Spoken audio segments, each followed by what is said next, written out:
Masikara sisi nukutenda ni kuzoga. Sisi tutakatorana nukupai mapati. Hello family, how are you? Don't forget to like and subscribe. So, mapati pane tusitika pakati pekufamba kwatiri tichi parwendo rwunovhota. Saka nhasi hazvina kumira mushe, tinokurudzira kuti vanhu mufambe muchinyaso cheredza nekuti vakomana havasi kudzora tsvimbo. Vakomana vari kuti vakaona pakaungana vanhu 3-4 vari kurova vanhu tozotadza kubva mutaundi manje tichitadza kufamba vakomana vachiti mhanyisa. Minoti ndo free and fair election acho vakomana vezano ende vakabata tsvimbo, vakabata zvombo.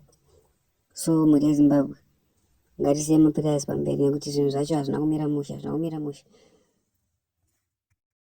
Saka fambai makangwarira madzangu, fambai makangwarira. Vanhu havaimonde, vanouraya, vanoda kuti tiite zvavanoda iyo panguva yavanoda. Asi nemusara Jesu gore rinozvisi zvinokurubuka hari ichapwanyika.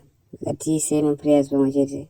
Mukomana ndiye atinoda, ngaapinde mukomana nguva iripo.